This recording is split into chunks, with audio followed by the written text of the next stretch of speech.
Hello friends, मैं मनोज एक बार फिर से आप सभी का स्वागत करता हूं हमारे YouTube channel learn more computer पर। फ्रेंड्स, आज हम बात करने वाले हैं माइक्रोसॉफ्ट वर्ड के रेफरेंस टैब के बारे में।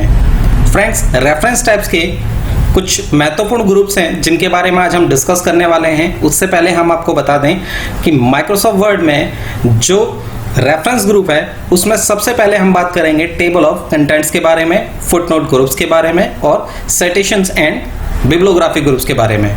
इन सब के बारे में बताने से पहले मैं अपने सभी यूजर्स को ये बताना चाहूँगा कि ये सभी ग्रुप्स आपके लिए बहुत इंपॉर्टेंट होने वाले हैं। इसलिए सभी यूजर से रिक्वेस्ट है कि हमारी आज की वीडियो को आप शुरू से लेकर अंत तक अवश्य देखें। तो आइए स्टार्ट करते हैं टेबल ऑफ कंटेंट्स क्या होता है उसके बारे में। फ्रेंड्स, टेबल ऑफ कंटेंट्स के बारे में बताने से पहले मैं आप लोगों को ये बताना चाहूँगा कि आप लोगों ने कभी ना कभी किसी ना किसी बुक्स के इंडेक्स को जरूर देखा होगा। तो वो इंडेक्स बनते कैसे हैं और उस इंडेक्स को इजीली आप कैसे बना सकते हो, उसी के बारे में आज हम बात करेंगे। वो है टेबल ऑफ कंटेंट्स। तो फ्रेंड्स देखिए, एक हमने एक आर्टिकल्स लिखा हुआ है, इसमें हमने एक स्टोरी लिखी हुई है। देखिए आप यहाँ पर स्टेटस बार में लिखा हुआ 1 to 4 पेजेस। यहाँ पर मेरे पास 4 पेजेस की कुछ स्टोरीज हैं जिनको मैंने क्या किया दिया हुआ है यहाँ स्टोरी 1, और इस स्टोरी का भी पार्ट 1, स्टोरी पार्ट 2 है। As it is story second यहाँ से सेकंड नंबर के पेज से स्टार्ट हो रही है, इसके भी कुछ पार्ट हैं।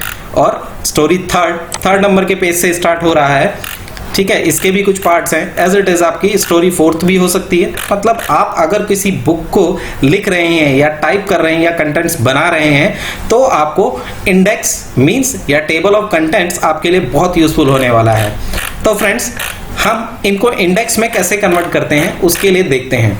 देखिए, सबसे पहले आपको इन स्टोरी टैब्स को मींस स्टोरी के जो टाइटल्स हैं इनको मेन हेडिंग्स, देखिए हेडिंग होती है 3 तरीके की, मेन, टाइटल, फिर सब हेडिंग मींस टाइटल, हेडिंग और थर्ड होता है आपका सब हेडिंग। देखिए सबसे पहले स्टोरी क्या है, हमारा टाइटल मींस मेन हेडिंग है। उसके लिए हमें क्या करना होगा, होम टैब पे जाना होगा और सबसे पहले हेडिंग 1 पर क्लिक करना होगा। ये हमारी स्टोरी फर्स्ट हेडिंग के रूप में कन्वर्ट हो जाती है। या फिर आप रेफरेंस टैब पर आइए, सबसे पहले स्टोरी को सिलेक्ट कीजिए, ऐड टेक्स्ट में जाकर के लेबल 1 क्लिक कीजिए। देखिए आप ये फर्स्ट आपकी हेडिंग हो चुकी है अपीयर। और पार्ट 2 जो है आपका, ये हेडिंग के अंदर की सब हेडिंग है, इसलिए इसको हम क्या कहते हैं, सब हेडिंग। तो अगर आप इसको सब हेडिंग में कन्वर्ट करना चाहते हैं तो ऐड टेक्स्ट में जाके लेबल 2 को सिलेक्ट कीजिएगा। सेम एज इट इज इसको भी हम क्या करते हैं, लेबल 2 में सिलेक्ट कर लेते हैं। स्टोरी 2 अब हमारा क्या है, लेबल 1, या तो होम टैब पे जाके हेडिंग 1 को सिलेक्ट करेंगे या लेबल 1 को। और पार्ट 2 के लिए देखिए होम टैब पे जाकर के आप चाहें तो हेडिंग 2 को सिलेक्ट कर सकते हैं, या फिर आप रेफरेंस टैब पर आकर के यहाँ पर ऐड टेक्स्ट में जाके लेबल 2 को सिलेक्ट कर सकते हैं। एज इट इज मैं ऐड टेक्स्ट पे जाके लेबल 2 सिलेक्ट कर लेता हूँ। स्टोरी 3 ये भी हमारी हेडिंग का फर्स्ट टाइप है, तो लेबल 1। अब देखिए मैं इन 2 सब हेडिंग्स को सिलेक्ट नहीं करता हूँ, ठीक है फ्रेंड्स। और उसके बाद स्टोरी 4th को सिलेक्ट करके लेबल 1 में ऐड ऑन कर देता हूँ। तो अब आप देखेंगे ये सभी हमारे टेबल ऑफ कंटेंट्स बन चुके हैं। अब आप देखेंगे कभी भी बुक्स को आप ओपन करते हैं तो फर्स्ट शीट यानी कि ब्लैंक शीट, इस ब्लैंक शीट में आप देखते हैं क्या कि यहाँ पर इंडेक्स आता है। उस इंडेक्स को लेके आने के लिए आपको क्या करना है, टेबल ऑफ कंटेंट्स पे क्लिक करना है। तो आप देखेंगे टेबल ऑफ कंटेंट्स के यहाँ पर 3 सैंपल ऑलरेडी आपको गिवन होते हैं। या आप चाहें तो index and table of contents पे क्लिक करके भी आप चाहें यहाँ पर क्लिक कर सकते हैं और ओके करेंगे तो आपके ये टेबल यहाँ पर इंडेक्स ओपन हो जाता है। इसकी बजाय आप चाहें तो टेबल ऑफ कंटेंट्स सैंपल आप चाहें इस तरीके से लेके आना, तो इस तरीके से भी आप टेबल ऑफ कंटेंट्स को लेकर के आ सकते हैं। तो उसके लिए हमने क्या करना है, तो स्टार्टिंग पे कर्सर रखना है और यहाँ पर जाना है, इस पर क्लिक करना है, आपके टेबल ऑफ कंटेंट्स यहाँ पर इंसर्ट हो जाते हैं। आप देखेंगे स्टोरी 1 पार्ट 1 ये है, पार्ट 2 आपका फर्स्ट शीट पे ही अवेलेबल है, स्टोरी 2 आपकी सेकंड नंबर की शीट पर अवेलेबल है, उसका पार्ट 1 भी सेकंड शीट पर है और थर्ड शीट पे। एज इट इज स्टोरी 3 में आपका कोई सब हेडिंग्स नहीं है, इसलिए यहाँ पर एड ऑन नहीं किया गया है। 4th में भी कोई सब हेडिंग्स नहीं है। आप चाहते हैं कि स्टोरी 3 की कोई सब हेडिंग्स थी जो कि ये हैं। अब देखिए स्टोरी 3 है, स्टोरी 3 की सब हेडिंग्स को हमने ऐड ऑन नहीं किया था। अब आप चाहते हैं कि इसको ऐड ऑन करना है तो आप सिलेक्ट कीजिए, ऐड टेक्स्ट पे जाइए और लेबल 2 इसको सिलेक्ट कर लेते हैं। As it is this one select and label 2 add on. Okay friends, add on हो चुका। अब आप चाहते हैं कि जो ये आपका इंडेक्स इंसर्ट हुआ था उसमें उन्हें अपडेट करना है। तो आपको करना क्या है, इस टेबल पर क्लिक करना है और अपडेट टेबल यहां से क्लिक कर लीजिए, या फिर आप टेबल ऑफ कंटेंट्स ऑप्शन पर जाएंगे। यहाँ अपडेट टेबल आपका एक्टिव हो चुका है। अगर आप इस टेबल से बाहर क्लिक करते हैं तो ये एक्टिवेट नहीं होता है। आपको टेबल पर क्लिक करना है, अपडेट टेबल पर क्लिक करना है और यहाँ पर दो ऑप्शन आपको गिवन होंगे। सबसे पहले update page numbers only, means कि आपका अगर कोई सीक्वेंस ऐड ऑन हो जाता है, मींस पेज नंबर चेंजेस हो जाता है, केवल पेज नंबर को आपको अपडेट करना है।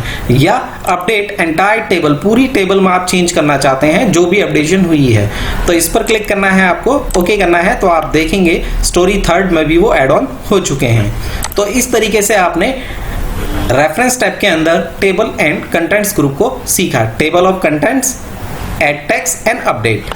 अब हम बात करते हैं फ्रेंड्स इंसर्ट फुटनोट। इस तरीके से जब आप बुक्स लिखते हैं, कभी कभार आपने बुक्स में देखा होगा कि कुछ वर्ड्स के सिनोनिमस वर्ड्स होते हैं, या आप किसी वर्ड का full form, like suppose that मैं कहता हूं कि यहां पर मैंने लिखा MS word, okay.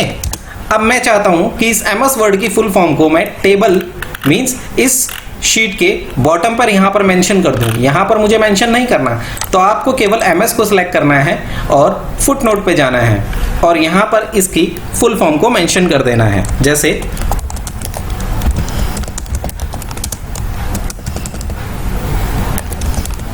Okay friends, हमने क्या किया, इसकी फुल फॉर्म को यहाँ पर मेंशन कर दिया। इससे आपको होगा क्या, जैसे ही आप MS पर कर्सर रखेंगे, कर्सर उसके पास में लेके आने से आप देखेंगे MS की फुल फॉर्म को ये यहाँ पर आपको विजुअल कर देता है, दिखाता रहता है। और जब आप इसका आउटपुट निकालेंगे तो ये प्रिंट आउट में भी आएगा। एज इट एज आप किसी भी वर्ड के फुल फॉर्म को या किसी इंपॉर्टेंट वर्ड के सिनोनिमस वर्ड्स को आप नीचे ऐड ऑन करना चाहते हैं तो यहाँ पर ऐड ऑन कर सकते हैं। आप किसी और वर्ड के ऊपर भी आप चाहते हैं कि कुछ लिखना है, उसके बारे में कुछ ऑप्शंस देना है, जैसे आप क्या करते हैं, यहाँ पर आप लिखते हैं लुक को सिलेक्ट कर लेते हैं, या किसी और पैराग्राफ में सिलेक्ट कर लेते हैं लुक्स, और हम इसके बारे में कुछ भी ऐड ऑन करना चाहें तो जब भी आप देखेंगे उस वर्ड के ऊपर कर्सर रखेंगे तो ये इसके बारे में आपको इंफॉर्मेशन दे देगा। नेक्स्ट ऑप्शन आता है आपका यहाँ पर नेक्स्ट फुटनोट, या फिर इस पर क्लिक करेंगे प्रीवियस फुटनोट। अभी हम किस फुटनोट पर हैं, सेकंड नंबर के फुटनोट्स पर। आप चाहते हैं प्रीवियस फुटनोट पर जाना तो यहाँ पर आप प्रीवियस फुटनोट पर जा सकते हैं। आप चाहते हैं नेक्स्ट फुटनोट पर जाना तो नेक्स्ट फुटनोट पर आप यहाँ से जा सकते हैं। एज इट इज होता है एंड नोट। देखिए फुटनोट का मतलब होता है जिस शीट में आपने किसी वर्ड का फुटनोट दिया वो उस शीट के एंड में आपको यहाँ पर मेंशन होके दिखाई देता है। एंड नोट का मतलब क्या होता है कि आप इसी वर्ड का फुल मीनिंग देना चाहते हैं but end of the document, document के एंड पे, यानी कि इस पूरे आपके डॉक्यूमेंट के लास्ट में यहाँ पर, ओके। जैसे लाइकली मैं चाहता हूँ कि किसी एक ऑप्शंस के बारे में, लाइक मैं फर्स्ट शीट को सिलेक्ट करता हूँ और यहाँ पर दे देता हूँ यू को सिलेक्ट करके एंड नोट्स, ठीक है, इंसर्ट एंड नोट। अब इसके बारे में मुझे जो भी लिखना है वो मेरे डॉक्यूमेंट के एंड पर आएगा, नॉट आपके जो शीट्स है उसके एंड में नहीं, आपके डॉक्यूमेंट के एंड पर आएगा। लेकिन अब जब आप उसके ऊपर कर्सर रखते हैं अपने एंड नोट वाली आइटम्स के ऊपर तो आप देखेंगे आपका एंड नोट वहां पर भी शो करेगा जैसे फुटनोट आपका शो करता था। लेकिन उसके लिए हमें उस पोर्शन पे जाना होगा जो आपका यू वाला पोर्शन था। एज इट इज आप दूसरा भी देना चाहें तो दे सकते हैं। अभी हमने एक दे रखा है तो आप अपने एंड नोट पर जाना चाहें तो जा सकते हैं। वो किस तरीके से, नेक्स्ट एंड नोट या previous and note. Previous and note आपका यू पर था, एक ही आपका एंड नोट है यहाँ पर दिखा रहा है। ओके फ्रेंड्स, अब शो नोट्स पर अगर आप क्लिक करते हैं तो यहाँ पर जैसे सपोज दैट एक आपने पूरा डॉक्यूमेंट बता रखा है, उस डॉक्यूमेंट पर आप ये देखना चाहते हैं कि इस डॉक्यूमेंट पे कहीं पर फुटनोट्स गिवन है या एंड नोट गिवन है कि नहीं है, दिए हुए हैं, मेंशन है कि नहीं है। उसके लिए आप शो नोट्स पर जाएंगे और यहाँ करेंगे क्या, व्यू फुटनोट्स, तो केवल फुटनोट्स के एरियाज को दिखाएगा, और एंड नोट करेंगे तो केवल एंड नोट्स के एरिया को। मैं चाहता हूँ फुटनोट्स, तो फुटनोट्स को आपको वो यहाँ पर मेंशन करके दिखा देगा। अगर आप चाहते हैं शो एंड नोट्स तो ये आपको एंड नोट्स को दिखा देगा। देखिए ये आपके एंड नोट्स गिवन है। तो अभी आपने सीखा टेबल ऑफ कंटेंट्स, फुटनोट्स। अब हम बात करते हैं साइटेशंस की। साइटेशंस एग्जैक्टली होता क्या है फ्रेंड्स, देखिए साइटेशंस मीन्स क्या होता है, जब आप कोई बुक्स राइट कर रहे हो, मतलब बुक्स लिख रहे हो और आप कुछ कंटेंट किसी और बुक के रेफरेंस से उठाते हैं या किसी और राइटर के रेफरेंस से उठाते हैं, तो आप क्या करते हैं, जो पैराग्राफ्स आपने किसी और राइटर के रेफरेंस से उठाया हुआ है उस पैराग्राफ को आप इन्वर्टेड कॉमास के अंदर क्लोज कर देते हैं। लाइक सपोज दैट मेरा ये पैराग्राफ मैंने किसी और बुक से उठाया हुआ है। अब सपोज मैं करता हूं कि मैंने ये इकोनॉमिक्स की किसी बुक से उठाया है और यहां पर कर्सर रखना है और आपने क्या करना है, इंसर्ट सिटेशंस और ऐड सिटेशन पर आपने क्लिक करना है सोर्स पे, और यहां पर बुक पर दे करके सबसे पहले उस ऑथर का नाम जिसकी बुक से आपने ये नोट्स पिक किया है। लाइक मैं क्या करता हूं, यहां पर एडम स्मिथ लिख देता हूं और टाइटल मैंने ये कौन सी बुक से उठाया है, लाइक इकोनॉमिक्स, और ये बुक्स कौन सी ईयर में रिलीज हुई थी मुझे ये यहां पर मेंशन करना होगा, और ये किस जगह से रिलीज हुई थी, लाइक दिल्ली से, और पब्लिशर कौन था इसका, जैसे मैं वीके पब्लिशर यहां पर मेंशन कर देता हूं। ओके फ्रेंड्स, तो आप देखेंगे स्मिथ 2002 में इस इन्वर्टेड कॉमा के जो पैराग्राफ्स हैं जो मैंने पिक किया हुआ एक रेफरेंस बुक से वो यहां पर मेंशन हो चुका है। एज इट इज आप किसी और पैराग्राफ्स के भी आप में देना चाहें तो वो भी आप दे सकते हैं। उसके बाद होता क्या है फ्रेंड्स, अगर आपको इसमें कोई चेंजेस करनी है, जो आपने यहाँ पर इंसर्ट किया था उसमें कुछ चेंजेस करनी है, तो मैंने सोर्सेज पे जा करके यहाँ से आप जो भी आपने ऐड ऑन किया है, लाइक मैंने 2002 वाला ऐड ऑन किया उसमें एडिट कर सकते हैं, और प्रीवियस कोई भी आपने दे रखा है यहाँ से सिटेशंस, उसको आप यहाँ से इस तरीके से डिलीट कर सकते हैं।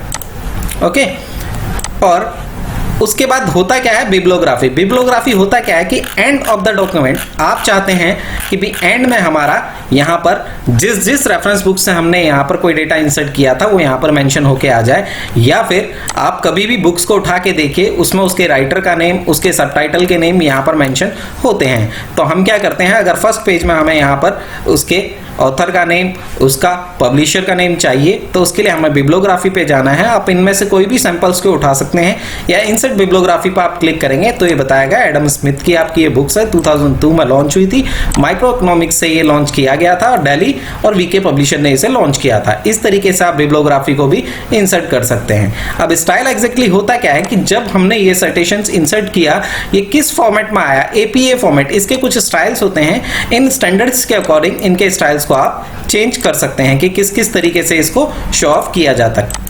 ओके, मोस्ट ऑफ ऑल ये एपीए फॉर्मेट में ही चलता है तो इसलिए मैं इसको सिलेक्ट कर लेता हूं। तो आज की वीडियोस में आपने सीखा रेफरेंस टैब के table of contents, footnote, citations and bibliography, और आगे आने वाली वीडियोस में मैं आपको बताऊंगा कैप्शन, इंडेक्स और टेबल ऑफ अथॉरिटीज। उम्मीद है आज की क्लासेस आपको समझ में आई होंगी। इसी तरीके से हमारी और इंटरेस्टिंग वीडियोस को देखने के लिए हमारे चैनल पर बने रहिए, और हमारे चैनल पर इसी तरीके की इंटरेस्टिंग वीडियोस देखने के लिए हमारे चैनल को सब्सक्राइब करना, लाइक करना ना भूलें। Thanks a lot for watching this videos.